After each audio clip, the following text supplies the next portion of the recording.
これはやばいっすね。パッケージかっこよすぎてちびりそう。どうも、前回の動画のせいで妻にしこたま怒られた男ヒデチューブです。全部青島が悪い。でもまた青島のキットを買っちゃう。悔しい。はい、そういうことでね、幾度もの発売延期を乗り越えやっと発売されたスーパーアスラーダを買ってきました。まあわざわざプラモ買わんでもね、バリアブルアクションハイスペックっていう素晴らしい完成度のおもちゃがあるじゃないかって思われる方もいるかもしれませんけども、違うんですよ。モデラーはね、自分で作るっていうのが大好きなんでね、やっぱりプラモデルが出るっていうのはすごく嬉しいんですよね。販売まで散々待たされたんで、もう我慢できません。今回は素組みでサクッと完成させちゃおうと思います。まずはランナーから見ていきましょう。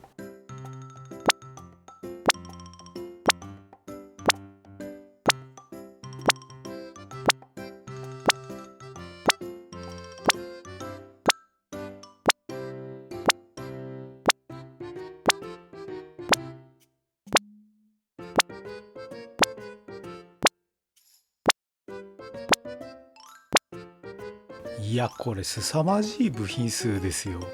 下手なマスターグレードより部品多いんじゃないかな。青島だけど大丈夫かな。まあ心配してもしょうがないんで作っていきましょう。作り始めていきなりあれと思った部分があります。ランナータグの文字がですね、めっちゃちっちゃい。おじさんには辛い大きさだよ、この文字サイズ。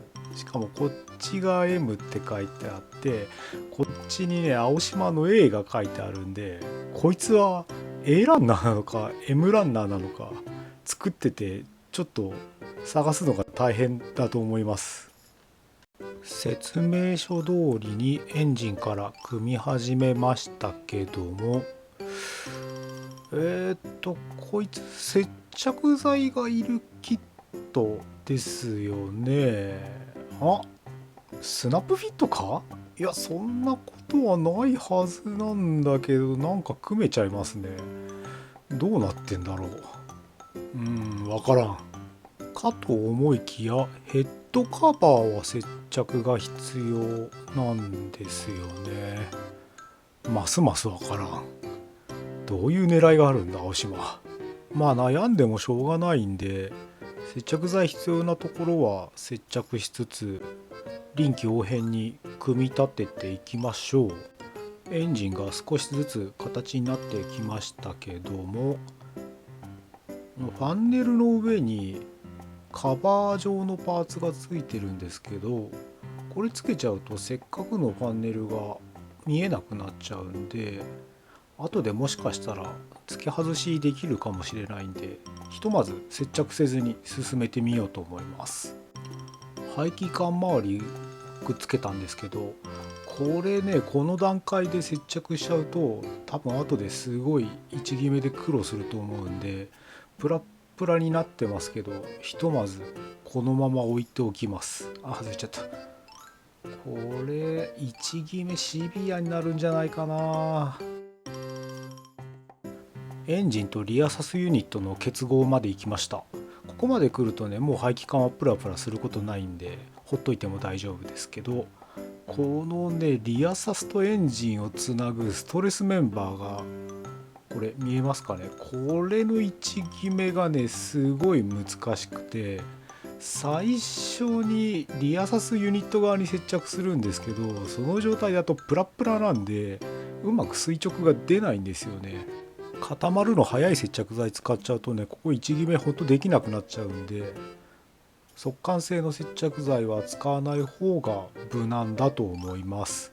めちゃめちゃ複雑な構造してますね。こんなことになってるなんて知らんかったな。はい、足回りまで組み込んでリアユニットが完成しました。精密感ありますね。なかなかいいんじゃないでしょうか。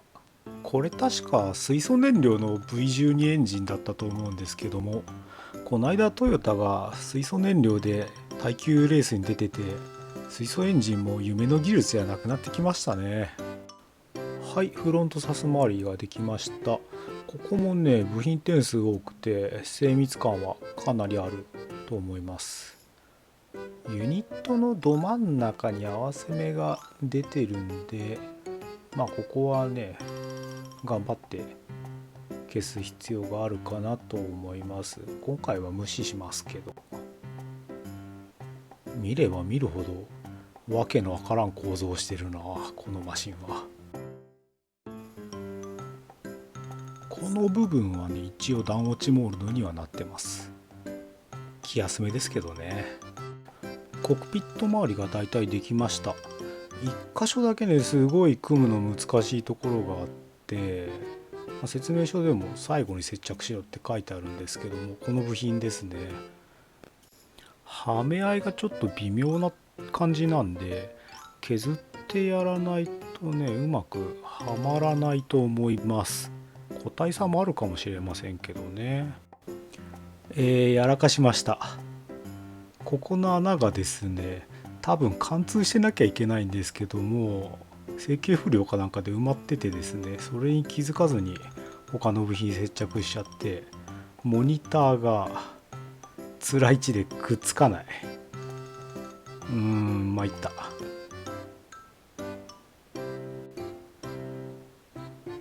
考えてもしょうがないんでモニター側のピンを短く切り飛ばして対応しようかなと思います。ダッシュボード周りですね。アスラーダもちゃんと造形されてるし AI がメッキパーツで再現されてて非常に精密感のある作りになってます。ここ合わせ目ありますけど、そんな後で目立たないんでほっといてもいいかなと思います。この蓋がねここ乗せれるようになってるんですけど、接着しちゃうと後で AI が見えなくなっちゃうんで、落とした。とりあえずは接着しないで進めてみようと思います。多分支障はないと思います。ここにちょこんとアスラーダ乗ってますね。かわいい。ハンドルもね特殊な形状をちゃんと再現できてると思います。はい、フロントウィングです。色分けバッチリ。かっけー。ライトありますね。ラリーモード用かな確か。かなりシャープな造形になっててすごくいいんじゃないでしょうか。このね青い部品の先端なんてもう、指に刺さりそうですよ。素晴らしい。フロント周りとリア周りが一通りできたんで合体させていきましょう。よいしょー。かっこいい。なんだこのかっこいいアスラーダは。素晴らしすぎる。エフェクトファンがですね、私すっかり可動式だと思い込んでたんですけれども、展開と収納の選択式ですね。ちょっと残念かな。固定用のこの部品接着しなかったらもしかしたら後で差し替えで動かせるかもしれないんで、ひとまず接着しない方針でいってみましょう。はい、エフェクトファンまで付け終わってシャーシはひとまずこれで完成ですね。惚れ惚れするほどかっこいい。正直このまま飾っておきたいですね。いい感じですよこのキット。青島頑張ったな。カウルの組み立てに入ったんですけど早速つまずいてます。この白い部品がね結構歪んでて素直にくっついてくれないんですよね。サイドカウルのところにねどうしても隙間ができちゃうんですよこれ。こんだけ大きい部品を歪みなく成形するのって青島じゃなくても無理だと思うんで仕方ないと思うんですけど、困ったな。接着しないとダメかな。でも接着しちゃうとエフェクトファンの差し替えができないけど、もうダメだ。接着しちゃおう。しょうがない。またしてもつまずいております。エンジンのところで紹介したこのカバー部品がですね、接着しないと無理かなって感じなんですよね。この空気取り入れ口がこのカバーパーツを土台にして支えになってるんで、ここ接着しちゃわないとねグラグラなんですよね。部品が位置が安定しない。ダメですね。ここも接着するしかないな。いろいろ差し替えて後で遊ぶっちゅうのはちょっと諦めた方がいいかもしれんっすね。残念だな。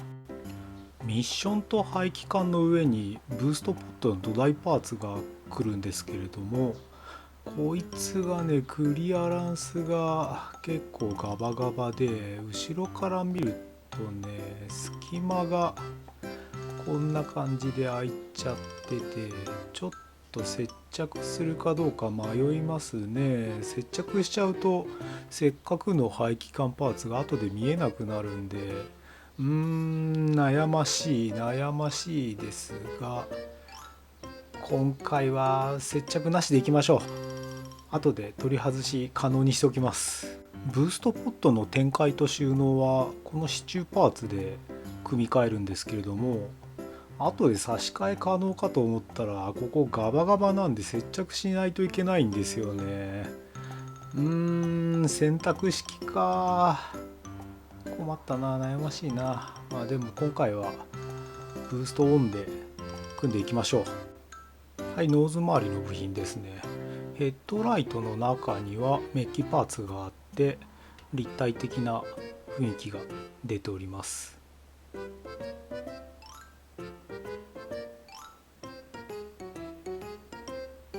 レンズは自分で塗らなきゃいかんですね。ミラーもメッキパーツ採用でいい感じじゃないでしょうか。キャノピーですね。ゲート跡がね目立たない位置に来るようになってるんで、そこら辺はかなり親切心を感じます。このグレーの部品を差し替えることでキャノピーのオープンとクローズ状態を組み替えるようになってます。このグレーの部品にキャノピーが乗ってるだけなんでちょっとね安定感がないです。気になる方は接着しちゃった方がいいかなと思います。やっと最後の部品、タイヤですね。特徴的な白いホイールカバーがついてますけど、こいつねガバガバなんで接着を強制的にさせられるという部品です。せっかくのホイール形状が全く見えなくなっちゃうんでちょっともったいないなとは思いますけども、ポロリされるのも鬱陶しいんでね接着しちゃいましょう。はい、そういうことで青島スーパースラーダ01完成でございます。いいですね、すごくかっこいい。これぞ僕らの待ち焦がれたスーパースラーダですよ。作りながら感じたいい点悪い点についてちょっと話をしようと思います。まずいい点なんですけれども、むちゃくちゃかっこいい。これはね完成品見てもらえればわかると思います。